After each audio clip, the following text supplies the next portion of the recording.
Dis-moi jusqu'à où tu veux te rendre.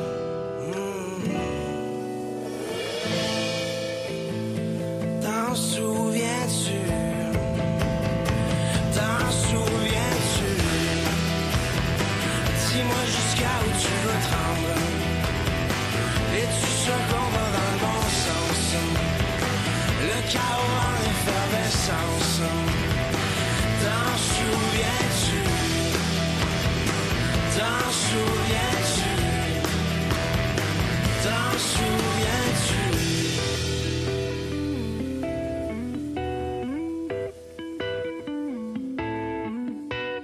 Chiz 94.3, Impact Campus, le Fou Allier et la microbrasserie Farnham sont fiers de vous présenter la Micro. Une bière blanche et légère aux arômes fruités qui saura bien accompagner vos pauses et vos soirées. La Micro, disponible exclusivement au Café du Fou Allier dans le pavillon des Jardins de l'Université Laval.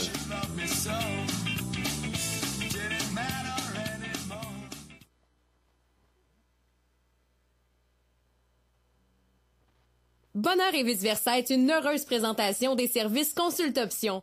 Partez à la découverte de vous-même.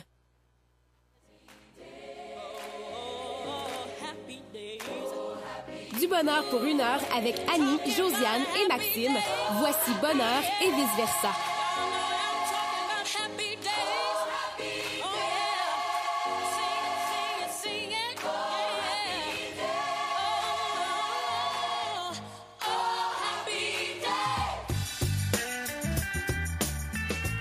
Bonjour à tous les auditeurs de Chiz 94.3. Vous êtes à l'écoute de Bonheur et vice-versa qui commence à l'instant à 11h48 secondes.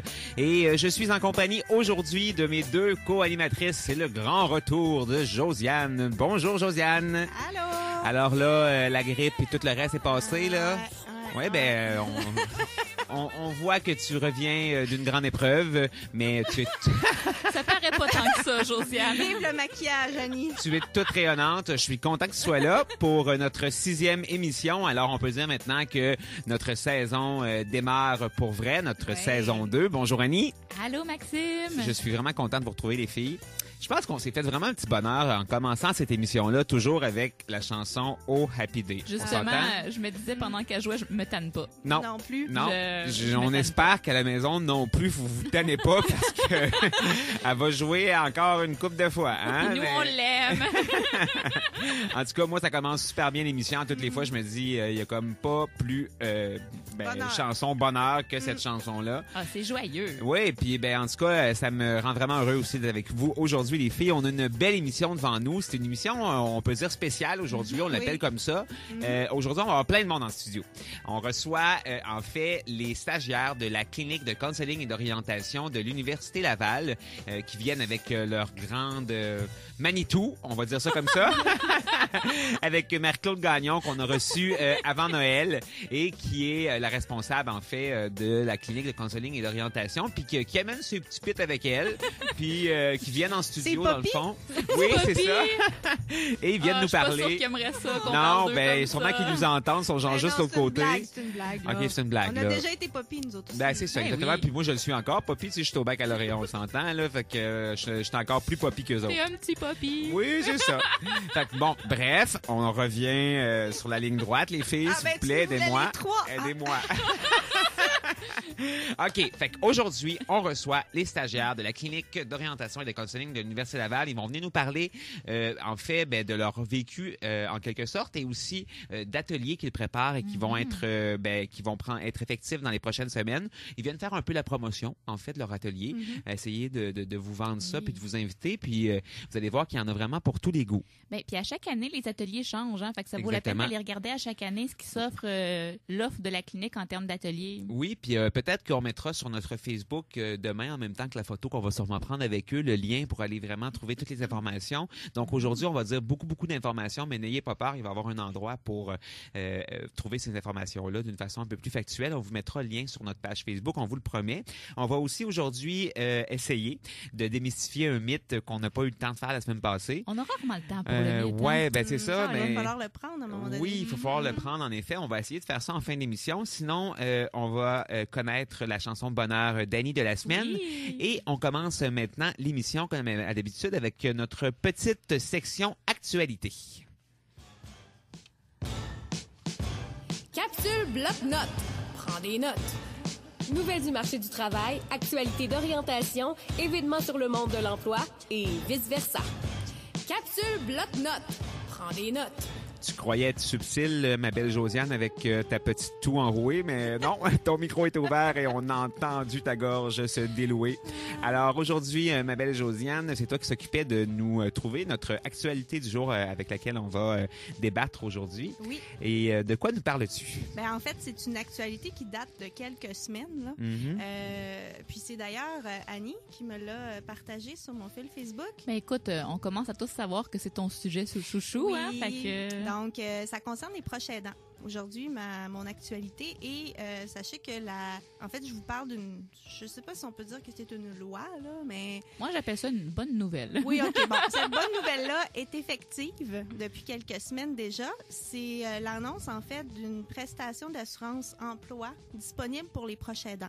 Donc, il y a certains critères, bien sûr, à respecter, mais les proches aidants, en fait, qui s'occupent d'un adulte gravement malade, puis qui doivent prendre congé du travail, pourront avoir accès là, à un certain nombre de semaines de congés payés par l'assurance emploi pour prendre soin justement du membre de leur famille qui est blessé, pour lui offrir du soutien. OK, mais là, on parle de quoi? Là? On parle d'une prestation de quelques semaines. 15 semaines. 15 semaines. Oui. OK. Donc, une session universitaire. Oui, ben une session universitaire. Mais là, donc, on parle d'un accident ou d'un événement qui est périodique, donc qui va... qui est supposé de se régler en tant que tel. Ou le temps de se revirer pour quelque chose de plus chronique. C'est ça, exactement. Ou pour quelqu'un qui, malheureusement, risque de décéder de la suite de la blessure ou de la maladie. Parce que si, exemple, je pense à ma belle-maman qui est à la maison présentement, elle est proche aidante pour mon papa depuis maintenant 30 ans. On s'entend-tu que 15 semaines sur 30 ans, non, ben en fait, change pas grand-chose. Ta mère n'aurait pas accès. Donc, on parle encore d'assurance emploi, ce qui veut dire que la personne doit être à l'emploi. Et est-ce que ça doit être un accident de travail ou ça n'a pas rapport? Non, c'est pas... OK, c'est vraiment juste un arrêt de travail pour cause de maladie ou autre. Disons là que... ton père serait encore au travail, puis que ta mère aussi. Donc là, ton père tombe malade. Ta mère a besoin de s'occuper de ton père pendant un certain laps de temps. Donc, elle est obligée de diminuer son temps de travail d'au moins 40 %. Et là, elle peut avoir accès aux 15 semaines de prestations. Bon, ben en tout cas, j'ai l'air de critiquer, mais c'est déjà un plus. Mais c'est un bon départ. Oui, c'est un bon départ, exactement. C'est pas miraculeux. Là. On s'entend que c'est pas parfait, mais au moins, c'est quelque chose auquel les gens n'avaient pas accès du tout avant. Là. Et toi... Il y a un point que je trouve intéressant aussi là-dedans, quand je lisais de l'actualité que tu nous as partagée, Josiane, c'est l'idée que c'est tout membre de la famille ou toute personne que la personne malade considère comme un membre de sa famille. Ce qui correspond à la définition de proche aidant. Ça, je trouvais ça vraiment chouette. Ça veut dire que c'est pas nécessairement une personne de ton sang. Là. Ça peut être, mettons, ta meilleure amie depuis des années, puis que tu considères que c'est un membre de ta famille. Cette personne-là pourrait avoir droit de prendre c'est pas vraiment un congé, mais se servir de ce service-là, bref. Donc, ça pourrait être, exemple, ma meilleure amie, moi, je tombe malade, puis j'ai personne d'autre pour m'occuper de moi que ma meilleure amie, donc elle pourrait bénéficier de ça. De cette assurance-emploi-là. Puis lorsque tu disais, ça correspond à la définition des proches aidants, est-ce que, je sais que tu l'as pas décrit là devant toi, mais quoi la définition des proches aidants? En fait, il y a une définition officielle du gouvernement, là, effectivement, dont je me rappelle plus par cœur. Je pourrais l'amener à un moment donné. Peut-être juste comme ça, là, on sait que c'est pas la définition. Par expérience, un proche aidant, c'est pas juste une personne qui s'occupe 24 heures sur 24 ou qui est au chevet de quelqu'un qui est malade. C'est, comme Annie mentionnait, c'est une personne qui a une préoccupation, qui apporte ça peut être des petits soins, là, ça peut être 1 heure ou 2 par semaine, mais il y a un lien affectif avec cette personne-là. Il y a une préoccupation mentale pour cette personne-là. Mais quand j'entends cette définition-là, habituellement, je veux dire, exemple, une personne qui tombe malade, il y a beaucoup de personnes qui peuvent être considérées autour de cette personne-là comme proche aidant. Il n'y a pas seulement une personne, personne principale qui s'occupe de cette personne-là. Mais je pense que ça ne veut pas dire qu'une personne malade a seulement un proche aidant non plus. Mais parce que ce qu'il faut comprendre, c'est qu'il y a il y a une définition de proche aidant au point de vue de la loi, au point de vue du gouvernement, qui amène des rétributions financières, salaire, des crédits d'impôt, etc. Donc ça, c'est officiel. Officieusement, émotionnellement, au point de vue de l'atteinte sentimentale, on peut être un proche aidant quand même. C'est ça qu'il faut considérer, puis c'est ça, moi, que je veux mettre de l'avant, puis que je veux faire valoir. Là. Et c'est un autre sujet. Oui, ben c'est un beau sujet, puis je trouve que c'est des belles valeurs aussi. Puis ça rentre un peu en communion aussi avec ta pratique de tous les jours, en étant conseillère d'orientation et bientôt psychothérapeute.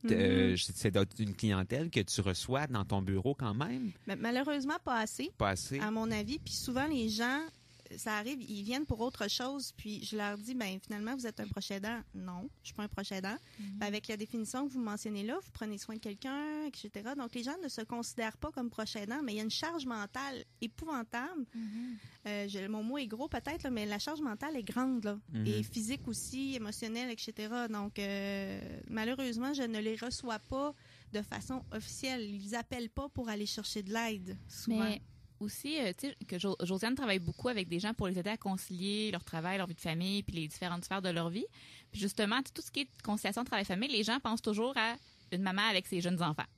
Mais les gens pensent pas nécessairement à une femme de 40 ans qui s'occupe de ses parents vieillissants, puis de ses ados, puis qui commence à manquer de temps pour tout. Tu sais, la conciliation travail-famille, c'est pas juste la famille en bas âge, là, ça peut aussi être justement les parents qui vieillissent, même les grands-parents qui vieillissent. La définition de proche aidant peut devenir très, très, très, très large, en fait. Moi, une des dernières questions pour clore le sujet de l'actualité d'aujourd'hui, c'est toi, lorsque tu as lu cette nouvelle-là, puis ayant quand même des bons contacts avec plusieurs proches aidants, est-ce que tu as eu des feedbacks sur...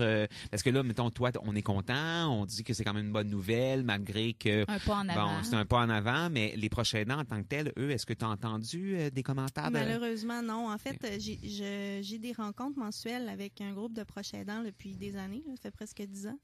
Et je les revois la semaine prochaine. Donc, j'ai pas pu les voir d'ici... On peut leur dire bonjour. Oui, c'est ça. Peut-être qu'ils écoutent à la maison. Bonjour tout le monde. Bonjour. Donc, c'est sûr que la semaine prochaine, je vais aborder le sujet avec eux pour voir là. Qu'est-ce que eux en pensent? S'ils sont au courant. Ah ben oui. Et deuxièmement, qu'est-ce qu'ils en pensent. Mais non, j'ai pas eu de feedback malheureusement.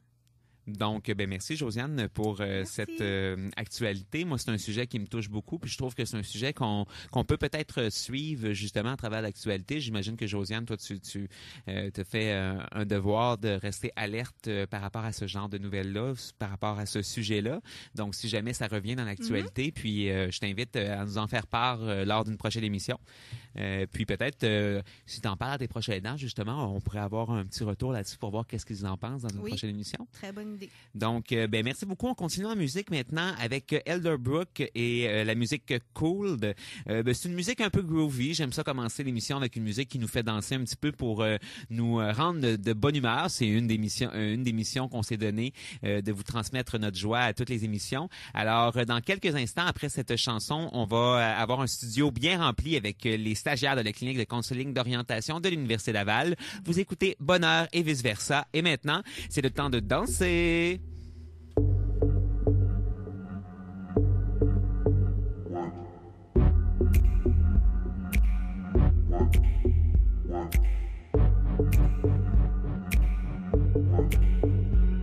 Went on for just a little too long.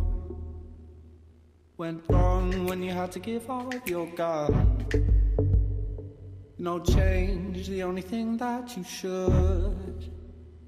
It's okay if you wanna switch up, you could. If you wanna switch up, you could.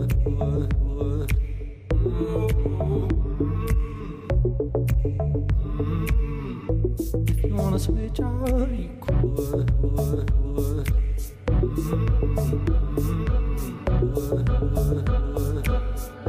If you wanna switch up, you could.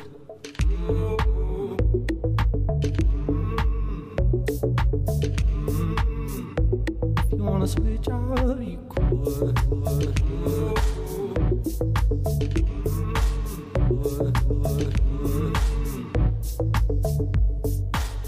My head is numb, we're sharp, we're dumb, and I see myself in this.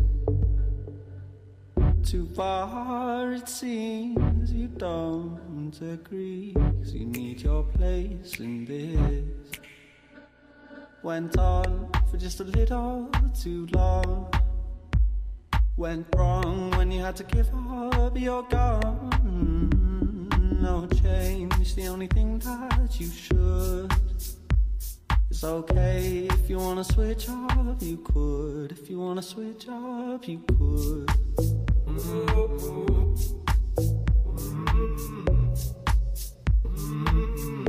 If you wanna switch up, you could.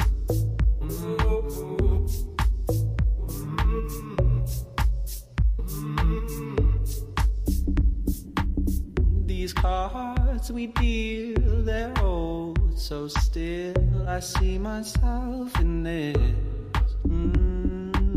If you must walk in like that again, you've got no place in this. Went on just a little too long. Went wrong when you had to give up, you're gone. No change, the only thing that you should. It's okay if you wanna switch up, you could. If you wanna switch up, you could.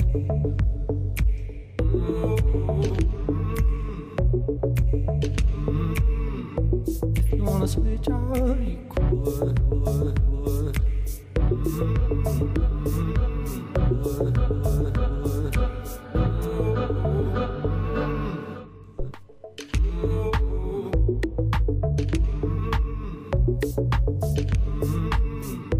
If you wanna switch up, you could.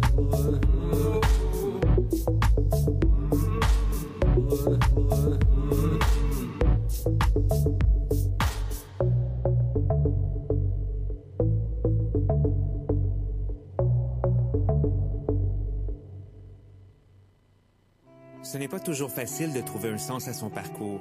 Avec une approche d'intervention rigoureuse, Annie, conseillère d'orientation, et Josiane, également CO et stagiaire en psychothérapie, vous invitent chez Service Consulte Option.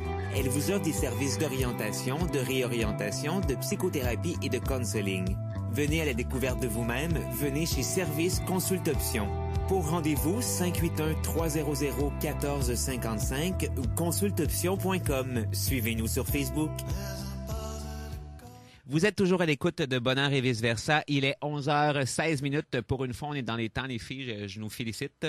Yeah, yeah, yeah. Alors, on est maintenant en compagnie de toute une belle gang des stagiaires de la clinique de counseling et d'orientation de l'Université Laval. Et nous avons la grande Manitou avec nous, Marie-Claude. Un brin de jazzette, des découvertes et vice-versa. Voici notre invité bonheur de la semaine. Alors oui, nos invités bonheur en fait cette semaine, on en a plusieurs en studio. J'espère que ça te dérange pas trop quand je t'appelle la grande Manitou, Marie-Claude. Je trouve que tu m'investis d'un très grand pouvoir. Alors, la secte de la clinique. Oui, bienvenue en studio, Marie-Claude. En plus, aujourd'hui, on est content de te recevoir. C'est un retour sur nos ondes. Tu as été notre première invitée lors de notre première émission. C'est quand même pas rien. On est vraiment content que tu sois de retour. On s'était dit, bon, c'est un rendez-vous après le temps des fêtes, donc merci d'avoir accepté. Et aujourd'hui, on te reçoit avec une belle voix un peu plus grave que d'habitude. Tout à fait. Un spécial radio. Un spécial radio. Donc, tu as sorti ta voix de radio aujourd'hui. Je pense que la grippe, hein, c'est commun chez tout le monde. On l'a tous eu cette année. Oui, fait qu'on peut tous se sentir et se comprendre. Alors, merci quand même d'être avec nous aujourd'hui. Je vais te demander, Marie-Claude, de vraiment être plus proche du micro aujourd'hui parce que ta belle voix, malheureusement, porte peut-être un peu moins.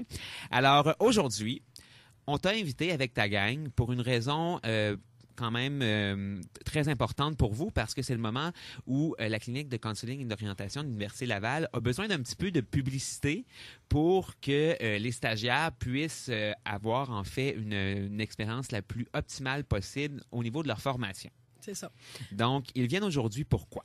En fait, dans le cadre du stage, les stagiaires font des entrevues individuelles. Ça, on en a parlé la dernière fois. Exactement. Et ils élaborent pendant tout l'automne un atelier de groupe. On en a plusieurs cet hiver.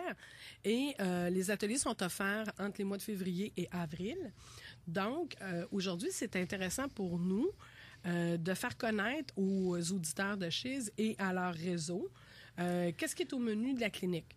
Les ateliers, ils visent à répondre à des besoins que les gens, des fois, ne veulent pas travailler en individuel, mais sont intéressés par une démarche de groupe. Donc, c'est intéressant parce que dans tous les ateliers, peu importe les thématiques, il y a des activités de réflexion, d'échange, de partage pour les personnes volontaires, dans un esprit d'apprendre les uns des autres. Donc, c'est une démarche un petit peu différente d'une démarche individuelle. Et puis, les ateliers varient entre 3 et 9 heures selon les thématiques et les clientèles visées. Donc, aujourd'hui, bien, c'est une belle expérience pour les stagiaires aussi de nous parler à un public de leur atelier sur lequel ils ont travaillé de nombreuses heures. Je pense que c'est quand même une des premières fois que tu fais ça avec tes jeunes. C'est la première fois que je fais ça avec une partie des stagiaires. Super, c'est le fun. On en a 20 stagiaires cette année à la clinique. Ouais. Puis aujourd'hui, j'en ai 4 avec moi. Yeah. Je les avais tous invités à venir en studio. En plus, il y en a eu des petits gênés ou... En fait, on a fait un choix pour pas étourdir les auditeurs de Chiz. On s'est dit que peut-être on pourrait revenir avec une autre gang un petit peu plus tard et laisser le temps d'échanger pour pas juste faire une liste d'épicerie de ce qu'on fait, mais plus pour vous donner le temps d'échanger, puis même à Annie, Josiane et toi, Maxime, le temps de poser des questions parce que c'est quand même quelque chose de s'adresser à un public qu'on connaît pas pour faire connaître ce qu'on voudrait faire avec eux et interpeller les personnes intéressées. Alors, les gens qui seront intéressés à en savoir plus pourront aller sur le site de la clinique, mais pourront aussi téléphoner à la clinique au 418-656-3191 pour avoir des informations. Il ne faut pas se gêner. Si vous téléphonez pour avoir des informations, on ne vous forcera pas à vous inscrire si ça ne correspond pas à vos besoins. Par contre, si ça correspond à vos besoins, mais ça peut être une activité intéressante à faire durant l'hiver. Bien, en effet. Puis en plus, les coordonnées que tu donnes présentement, Marc-Claude, sont déjà sur notre page Facebook parce qu'en fin de semaine, on avait déjà teasé en fait nos auditeurs en leur disant qu'on allait vous recevoir. On a fait la promotion des services plus individuels que les stagiaires offrent. Les informations sont déjà sur notre page Facebook. Ça doit être la dernière ou avant-dernière publication. Et de toute façon, comme je disais tantôt à mes auditeurs, on va refaire une publication demain avec une photo, sûrement avec vous. Puis, on va donner toutes les informations aussi dans cette publication-là. Donc, là, aujourd'hui, comme je disais aux auditeurs tantôt, on va donner beaucoup d'informations. Prenez le temps de nous écouter. Pas besoin de courir. Oh non, j'ai manqué une information, j'ai pas pu la noter. On va vous donner les infos un peu plus tard, là, d'une façon un peu plus factuelle. Parce que aussi, je te dirais que moi, je t'écoutais parler et moi, je suis au courant de qu'est-ce que les ateliers, mais on dirait que le mot atelier pour monsieur et madame tout le monde, il me semble que ça doit pas être si clair que ça. Parce que je me souviens que même moi, au début de ma formation, quand je regardais ce que les gens à la maîtrise avaient la possibilité de faire lors de leur stage à la clinique, le mot atelier, ça m'a pris du temps de comprendre. Okay. Tu l'as défini un peu tantôt, mais pourquoi on utilise le mot atelier? Bien, en fait, c'est un peu comme des ateliers de formation. On préfère utiliser le mot atelier que rencontre de groupe, parce que rencontre de groupe, ça a l'air de... On se rencontre, on jase. On boit du café, puis... Oui, c'est ça, on potine. C'est toujours intéressant de faire ça. Sauf que c'est moins en lien avec des objectifs de développement personnel ou professionnel, puis c'est moins en lien avec des objectifs aussi d'apprentissage, ou dans certains cas, il y a des ateliers qui vont mettre qui vont soutenir les gens dans la réalisation de leurs projets personnels ou professionnels. Donc, c'est pour ça qu'on appelle ça des ateliers, mais on pourrait appeler ça des interventions de groupe. Mais intervention de groupe, ça fait académique. C'est pas facile de trouver un mot qui est évocateur pour la clientèle. Mais nous, à la clinique, on a décidé d'appeler ça des ateliers. En parlant comme ça, tu vois, c'est déjà, je pense, peut-être plus clair autant pour moi que pour les auditeurs. Maintenant, c'est le temps de recevoir, justement, notre première invitée qui va venir nous parler, en fait, de l'atelier La prévention du harcèlement psychologique. Je vais laisser la place à Audrey Leduc. Tu peux prendre place tranquillement, peut-être prendre le micro à Marie-Claude, Audrey. Alors, donc, cet atelier-là, c'est vraiment intéressant parce que ça va être en collaboration avec le CPIMH. Et peut-être, Audrey, que tu pourrais commencer par me dire ou dire aux auditeurs, qu'est-ce que le CPIMH? En fait, le Centre de prévention et d'intervention en matière de harcèlement psychologique... C'est ce que veut dire ce petit acronyme? Oui, c'est ça. En matière de harcèlement de l'Université Laval, a des objectifs plus de prévention et d'intervention, justement, en matière de harcèlement, que ce soit psychologique, sexuel. Il offre des services, justement, d'accompagnement. Il peut avoir aussi des conciliations de faits entre les parties qui causent la situation problématique. Donc, toi, ton atelier, est-ce que c'est toi qui as été chercher la collaboration avec cette... comment on appelle ça, cette association-là? Ou ça a été un beau partage? Ou... Ça a été pas mal un partage entre la clinique et le CPIMH. Donc, c'est un peu une demande de leur part? Ou... Oui. Super. Puis toi, tu t'es embarqué dans le projet, puis tu t'es dit, je vais créer un atelier autour de cette problématique-là qui, on s'entend, est sur toutes les lèvres depuis les dernières années. Oui, c'est assez une problématique actuelle, d'actualité justement avec ce qui s'est passé à l'automne dernier. Donc, c'est assez d'actualité. Et ma coéquipière et moi, justement, on était partantes dans l'aventure. Super. C'est quoi le nom de ta coéquipière, peut-être? Patricia Bouchard-Loranger. Bonjour, Patricia. On la salue. Bonjour, Patricia. Je la connais. Alors maintenant... Tu me regardais comme si moi, je la connaissais. Mais c'est parce que je l'ai connue dans un atelier sur la grisation en psychothérapie. J'étais sûre que tu étais là cette fois-là, mais non, tu n'étais pas là. Alors, bonjour, Patricia. Le message est passé. Puis bonjour, maintenant, Audrey, peut-être que tu peux nous parler plus particulièrement vraiment de ton atelier qui s'intitule « La prévention du harcèlement psychologique ». Oui, en fait, cet atelier-là va être présenté en 2 groupes. Donc, 2 groupes qui auront 2 ateliers à 1 semaine d'intervalle.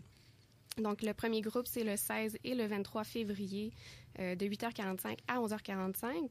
Le deuxième groupe, le 14 et 21 mars de 18h à 21h.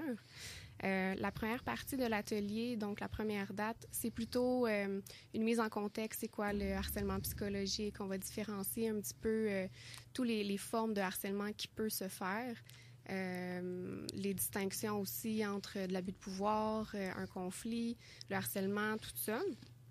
On va leur montrer un petit peu des habiletés d'intervention. Donc, comment accueillir une victime qui veut témoigner et se vider le cœur, dans le fond.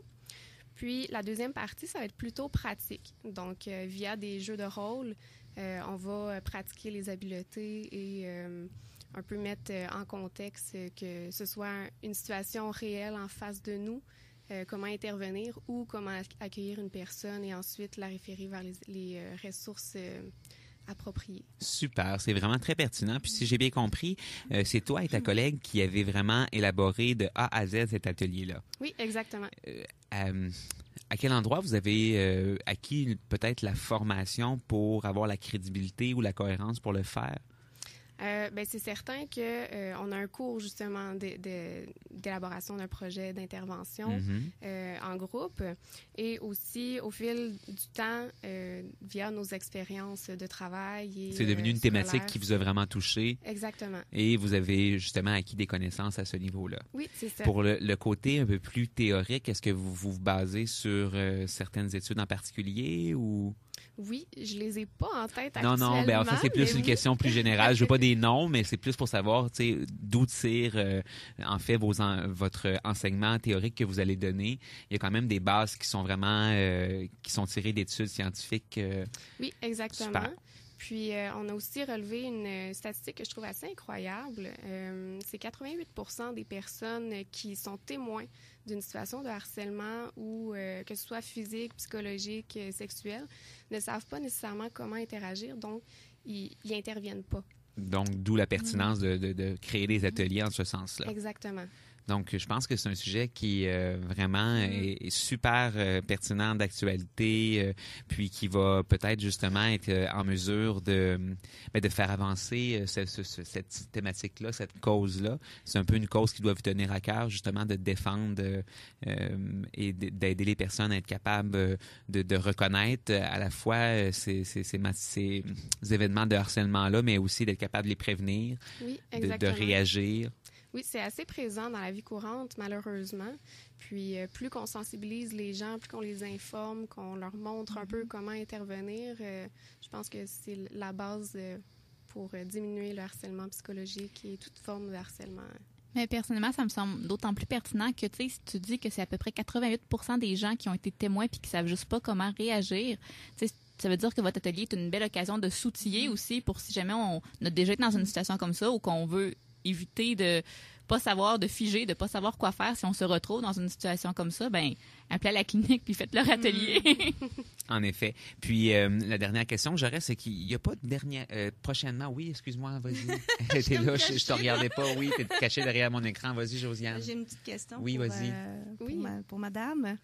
En fait, est-ce que c'est un sujet qui t'interpellait avant de faire l'atelier? C'est-tu un sujet qui te touchait particulièrement, sur lequel tu travaillais avant de t'investir dans ça? Ou? Oui, c'est sûr que ça a toujours été une cause qui m'a vraiment interpellée depuis toujours. J'ai un peu été victime moi-même, sans nécessairement avoir vécu une grosse situation. Mais je pense que ça fait quand même partie de la vie d'une majorité des gens. Puis je pense que c'est une belle cause. Comme toutes les causes, en fait, il y a toujours... Belle cause, ça tombe bien aujourd'hui, justement. Oui, mais j'étais en train de penser à ça. J'étais en train de penser à ça tantôt. On est dans la journée aujourd'hui, le 31, de la journée Belle Cause. Ben, elle a son macaron. Elle a son macaron en plus. Ben super, oui. Ben, est-ce que peux-tu peut-être en dire un petit mot? Si tu as le macaron, j'imagine que tu connais quand même un peu le sujet. Ben oui, en fait, c'est sur la santé mentale. Donc, la compagnie Bell fait une journée, justement, par année pour sensibiliser les gens et donne des sous, justement. Exactement. Donc, on peut aller soit écouter les vidéos sur la page Facebook de Bell, puis de cliquer sur le vidéo. Toutes les fois qu'on clique dessus, ça donne de l'argent. Toutes les fois qu'on va envoyer des messages textes aussi, ça va donner un certain montant pour la cause de la santé mentale. C'est une super belle journée, puis je pense que c'est une thématique qui nous touche en tant que conseiller d'orientation, puis tous les gens qui sont dans la salle présentement. Donc voilà, allez cliquer et allez écouter les vidéos, envoyer des messages textes. C'est la journée que vous avez le droit de le faire. Pas en cours, là, mais sinon, pas en voiture non plus. Sinon, pas au travail non plus. Fait que finalement, faites-le dans vos pauses. Alors maintenant, on va écouter une autre personne qui va nous présenter son atelier. Merci beaucoup, Audrey. Merci. Alors maintenant, Caroline, je crois que c'est toi. Ben oui, c'est ton tour, Caroline. Alors, on reçoit maintenant Caroline Dion qui vient nous parler de son atelier qui a comme thématique et titre aussi en même temps stress et transition. Est-ce que c'est bien ça? Oui, c'est en plein ça. Donc, c'est le titre de ton atelier. Parlons un peu en quoi consiste ton atelier, Caroline. Dans le fond, notre atelier de groupe permet de normaliser la situation vécue par les personnes par rapport à une transition professionnelle, puis qui vivent du stress par rapport à celle-ci. Dans le fond, on souhaite leur fournir du soutien par rapport au groupe. Puis, ça inclut, dans le fond, tout changement en lien avec votre vie professionnelle. C'est ouvert aussi à tous les secteurs professionnels. Puis, on va aborder justement particulièrement la transition, qu'est-ce que c'est, et le stress qui est vécu par rapport à ça. Donc là, j'entends on dans ton discours. Caroline, tu n'es pas seule dans cet atelier-là. Non. Quel est la ou le collègue qui t'accompagne? C'est Diana Trung. Bon, bonjour Diana.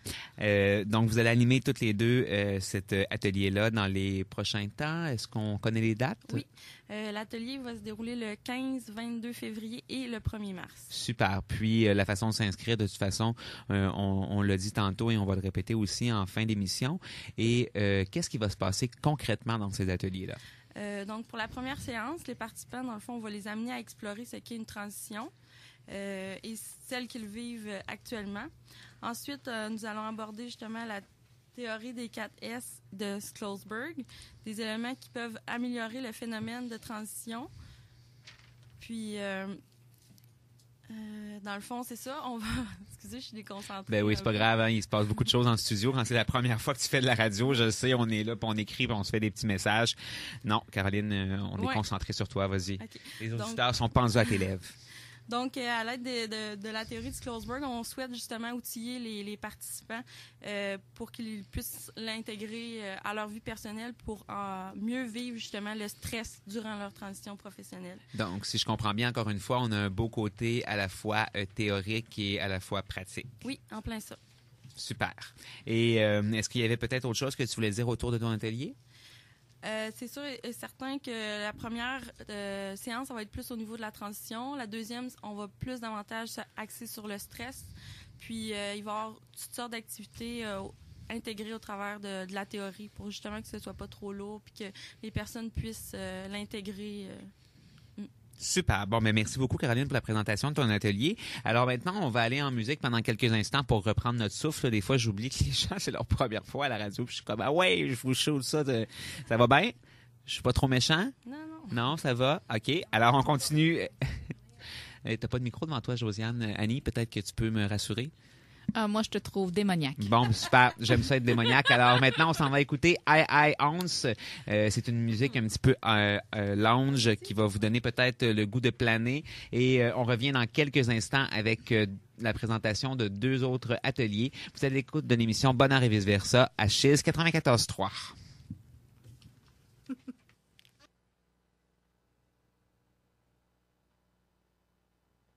Was restless and alone, buried in the snow.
Vous êtes toujours à l'écoute de Bonheur et vice-versa. Il est 11h37 et on est toujours en compagnie de la belle gang de la clinique de counseling et d'orientation de l'Université Laval qui sont ici pour nous présenter les différents ateliers qui vont avoir lieu dans les prochains mois, dont ils seront en fait les animateurs et aussi sont les organisateurs de tout ça.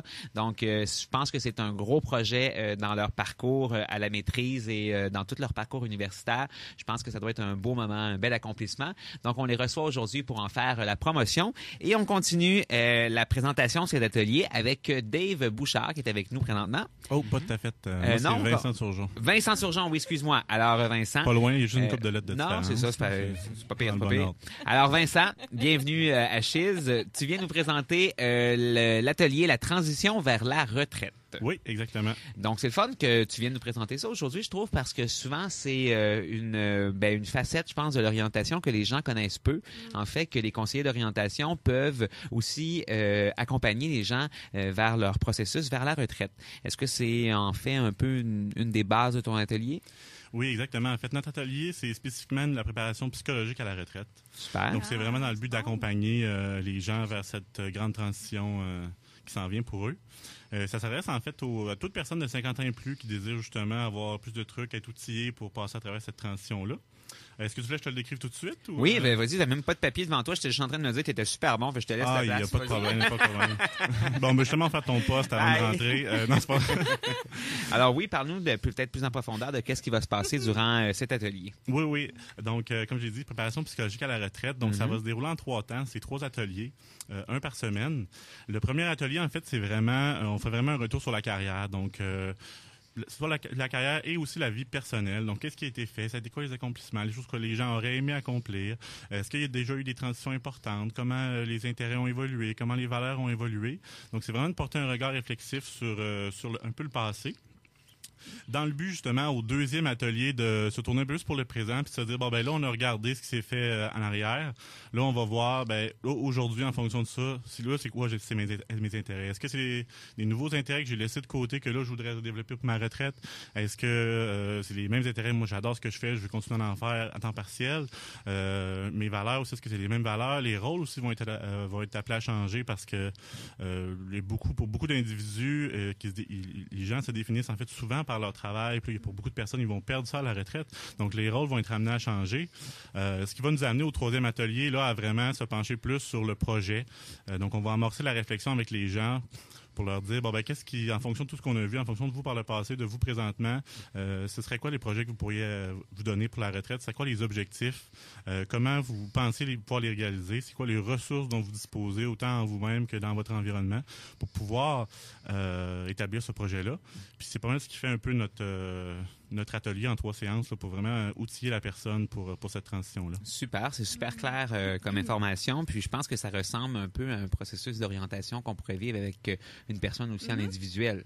Oui, mais là, c'est vraiment spécifique à la retraite. Là.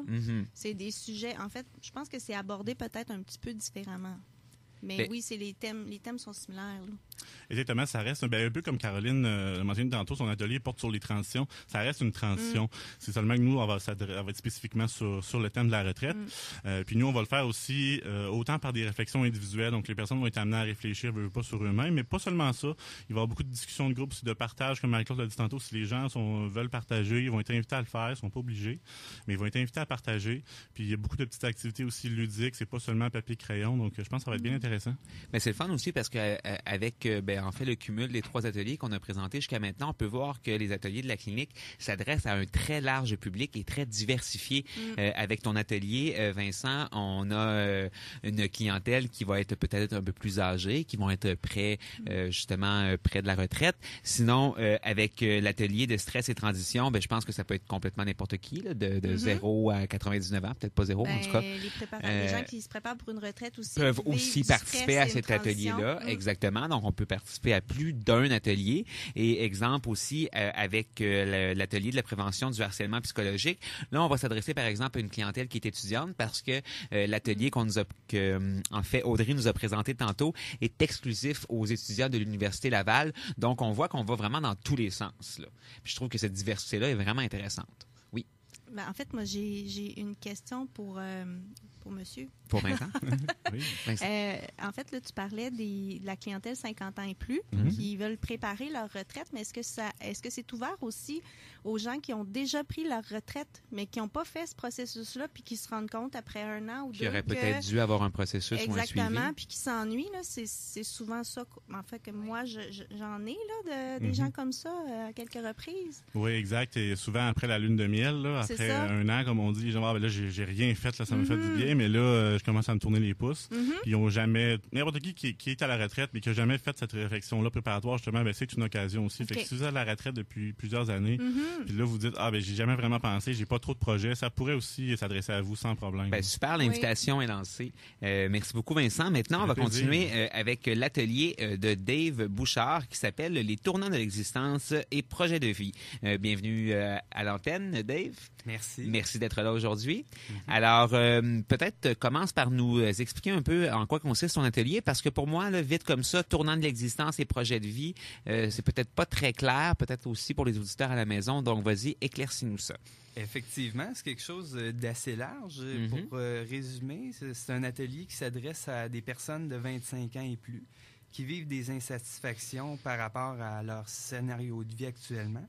Ce qui veut dire que ce qui faisait sens pour eux jusqu'à maintenant, leur convient plus par rapport à avant. Évidemment, ça peut être une remise en question de la carrière, comme on voit souvent, mais ça peut être aussi une volonté de plus en plus grande là, de trouver un projet de vie qui fasse sens dans la sphère plus personnelle, sans forcément là, changer de carrière.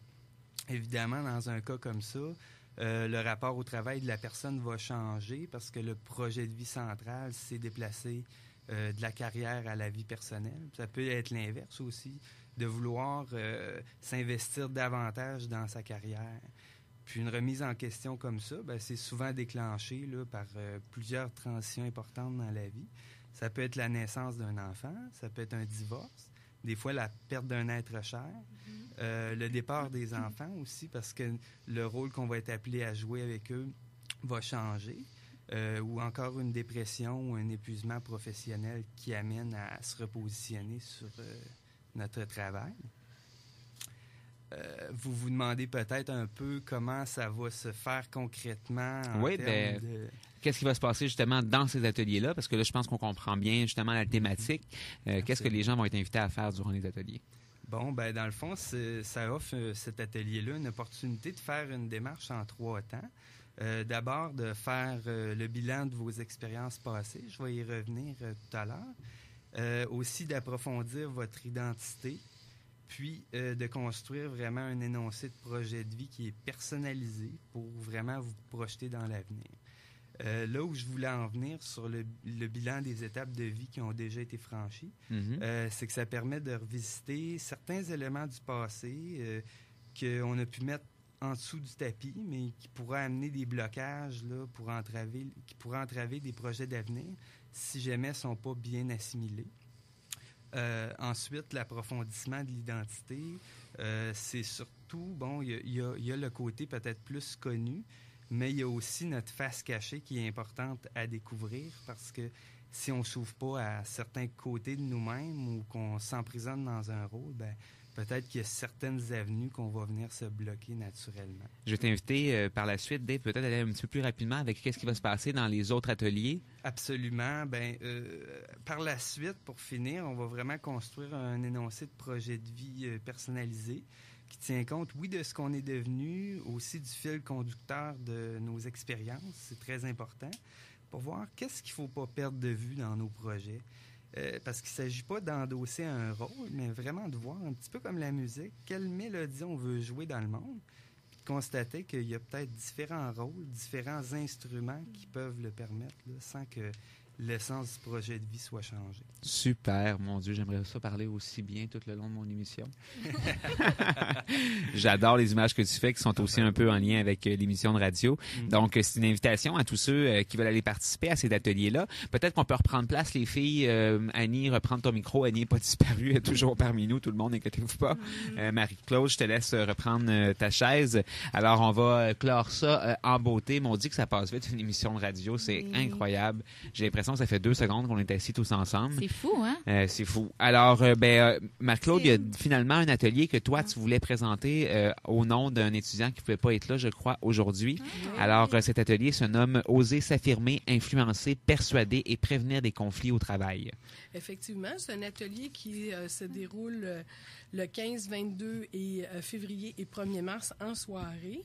C'est un atelier qui permet aux gens, aux participants de développer leurs compétences relationnelles pour améliorer leur bien-être et leur satisfaction au travail. Il y a le thème de la communication interpersonnelle. On parle de civilité, communication efficace, assertive, puis la rétroaction. Il y a un thème qui est intéressant qu'on aborde moins en orientation, qui est l'influence et la persuasion. Donc, aussi lié avec l'analyse des situations, des techniques de communication non violentes. Et il y a aussi toute la question de la prévention des conflits. On sait qu'actuellement, les gens qui sont en congé de maladie, par rapport à leur situation professionnelle, c'est souvent en lien avec des conflits interpersonnels, avec des collègues, avec les supérieurs immédiats.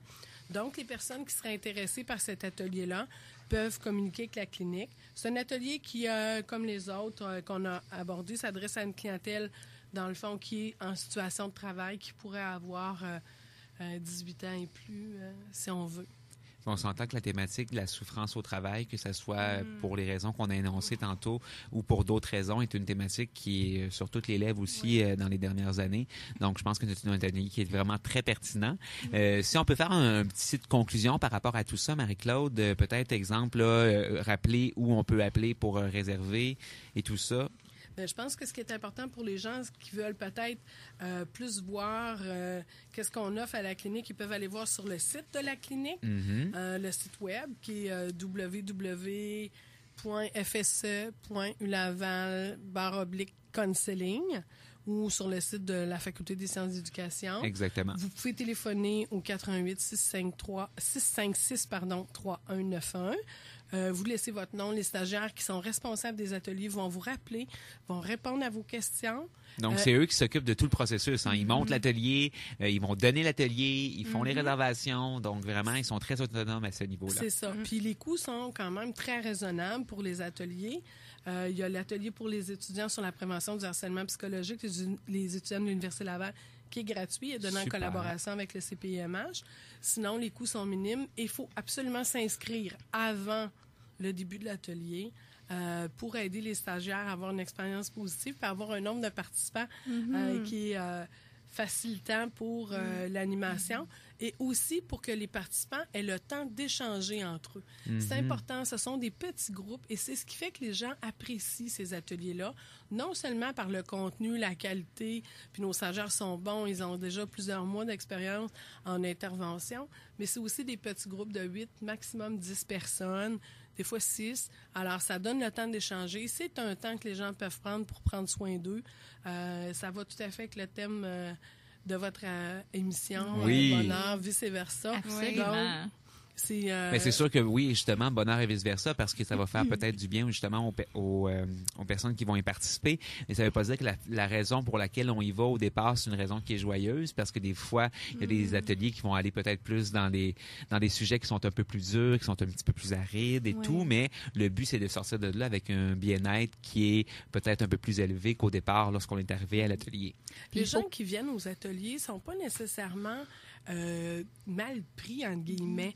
Parfois, c'est une curiosité. C'est quelque chose qui les interpelle. Ils ont le goût de développer des compétences. Comme les gens qui vont venir à l'atelier sur la prévention du harcèlement, ça ne veut pas dire qu'ils sont nécessairement dans une situation de harcèlement ou témoin, mais ils ont un souci de s'impliquer dans leur communauté. C'est la même chose pour stress et transition, mais là, ça ne veut pas dire qu'ils ont le stress dans le maximum. Ça veut dire qu'ils veulent apprendre peut-être des choses sur le sujet, justement, pour être capable de mieux réagir, intervenir ou autre. Exact. C'est des gens qui veulent être plus à l'aise, avoir une zone de confort plus grande, qui préparent des choses aussi. Puis bien sûr, il y a des gens qui sont qui ont plus besoin de consulter maintenant. Alors, les groupes sont hétérogènes, puis les stagiaires vont de toute façon répondre aux questions des auditeurs avec grand plaisir. Puis aussi, les stagiaires, on le rappelle, ils donnent des ateliers, mais aussi une fonction première au stage, c'est aussi d'avoir la possibilité d'offrir des rencontres individuelles, ce que vous offrez à la clinique, qui est le service, en fait, le plus gros service qui est offert par la clinique, le service de base. Peut-être rappeler les petites bases de tout ça. Bien, les entrevues individuelles sont quand même à des tarifs réduits, à 35 $ par entrevue. Les délais pour avoir accès à nos services sont quand même relativement courts. Et puis, la clinique est ouverte 5 jours et 4 soirs. Super. Donc, ça facilite l'accessibilité de la clientèle. Ça peut être pour un choix de programme, valider un projet, réfléchir. C'est un moment pour se donner un temps à soi dans le but de faire les meilleurs choix possibles, les meilleures transitions. Merci beaucoup, Marie-Claude. Merci à vous tous d'être venus en studio. Merci. Alors, je pense que le message est lancé. On va vous mettre les informations nécessaires sur notre page Facebook. Mon Dieu, j'ai un message sur mon écran que je ne comprends pas. La radio, c'est vraiment d'être capable d'être composé avec toutes sortes de choses. Et maintenant, on s'en va parler de notre mythe de la semaine parce que là, on peut pas passer à côté cette semaine. Alors, on vous parle de quoi cette semaine? Ma belle Josiane, comme mythe. T'as peu, là. C'est le moment de... Retrouve-le dans tes feuilles. Moi, j'étais concentrée sur les stagiaires, là. Je suis revenue en arrière dans le passé, dans Oui, mes souvenirs. oui, parce que les filles, vous avez participé. On va partir, on va l'écouter. OK. Vous avez, je crois... Moi, non, parce que quand j'ai vu que j'étais au mémoire, je n'avais pas à faire d'atelier de groupe. OK. Et toi, tu as Mais déjà Josiane, fait? Oui, je l'ai fait. C'est sûr. J'ai trippé. Proches aidants. Ouais, ben, Quelle quoi d'autre? surprise! Super, c'est une La thématique. gestion du stress chez les proches aidants. Super, c'est une thématique qui tient à cœur depuis longtemps, on peut oui, le voir. oui. Et maintenant, Oui, on va parler le du mythe de la semaine. Alors, notre mythe, la semaine passée, on vous en avait parlé, mais très, très, très On l'a rapidement. nommé. On l'a nommé. Et c'était quoi, Annie, le mythe? C'était le conseil d'orientation peut travailler dans les entreprises. Qu'est-ce que Est-ce vous en vrai ou pensez? faux? Vrai ou faux? Ben. À l'unisson, C'est vrai. tellement vrai. Alors, le Moi, conseil- j'avais non. Non? Comment ça? Hey, mêle pas nos auditeurs, T'as fait là. une ching, Josiane. Alors, contrairement à ce que Josiane vient de vous dire à la maison, oui, les conseillers d'orientation peuvent œuvrer dans le milieu des organisations. Oui, tout à fait. Alors, de quelle façon et pourquoi, Josiane? De quelle façon et pourquoi en travaillant dans une organisation? Oui, mais qu'est-ce qu'ils peuvent Non, faire, ces conseillers d'orientation? Bref, en fait, généralement, les conseillers d'orientation qui travaillent dans les organisations travaillent aux ressources humaines, Mhm. majoritairement. Là, il y a toutes sortes de déclinaisons de postes. Marc-Claude peut peut-être me compléter là-dessus. Donc, en fait, les conseillers d'orientation ont de plus en plus leur place, justement, dans les entreprises, de par les nombreuses transformations du marché du travail qui amènent les entreprises, entre autres, à chercher toujours des nouvelles recrues, des nouveaux talents, donc dotation, Recrutement. dotation, recrutement. C'est la même chose. C'est pas mal, c'est pas mal la même affaire. Donc, tout ce qui est de la gestion de carrière, la formation, le perfectionnement, les transitions de carrière, toutes les problématiques, programmes d'aide aux employés, là, le stress, l'épuisement, la performance au travail, etc. C'est toutes des... en fait, on en a parlé ici, là, les problématiques de harcèlement, les transitions, etc. Donc, pour faire face à la pénurie de main-d'œuvre qui s'en vient ou qui est déjà commencée, si on pourrait dire ça, le CO est capable d'évaluer, d'intervenir en fait sur le lien entre l'individu, le travail et la formation. Donc, c'est une formation complète que le conseiller d'orientation a pour justement coacher les gestionnaires là-dedans. Oui, Marie. Un volet aussi où on retrouve plusieurs conseillers d'orientation en milieu organisationnel, c'est pour toute l'évaluation des compétences. La partie d'évaluation psychométrique, la partie d'élaborer des plans de développement, qui est complémentaire à la dotation, mais qui est aussi en lien avec les programmes de formation institutionnelle. Ici, à l'Université Laval, il y a une CO qui travaille à l'évaluation des compétences, qui travaille à l'évaluation psychométrique. Et de plus en plus, les grandes organisations vont faire intervenir des CO avec les différents volets, du recrutement jusqu'à la retraite des gens, dans le fond. Super. Alors, il y en a dans la fonction publique.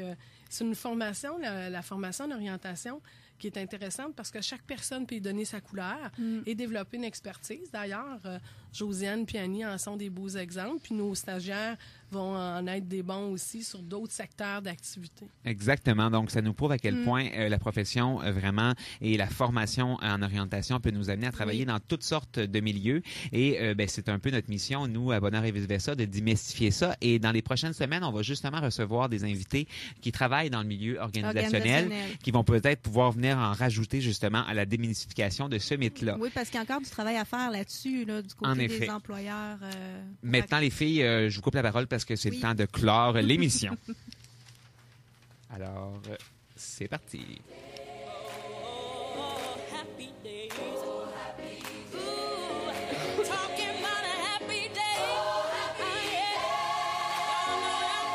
C'est déjà la fin, mais c'est une histoire qui se termine bien. C'est maintenant le temps pour Maxime, Annie et Josiane de vous souhaiter du bonheur et vice-versa. Et là, je pense que les filles, il va falloir qu'on discute parce que on va être obligé de faire une émission d'1h30 ou 2h bientôt. Les demandes sont trop grandes, ça passe trop vite. J'ai comme l'impression qu'on court tout le long, puis je finis bien fatigué, comme si on avait couru un marathon. Je sais pas pour vous, là. Mais c'est parce qu'on a tellement de choses à dire. Ben oui, c'est ça. Puis surtout quand on a comme 8 personnes en studio, là, ça n'a pas d'allure. Alors, on remercie les stagiaires de la clinique de counseling et d'orientation de l'Université Laval. Ça a été vraiment une très belle émission. Merci beaucoup, Marie-Claude Gagnon, de t'être déplacée aujourd'hui avec ta belle voix de rock. Et t'es toujours la bienvenue. Oui, en effet, tu es toujours la bienvenue. Dès que tu as un message que tu veux passer sur nos ondes, ça va nous faire plaisir de pouvoir faire la promotion de ta clinique.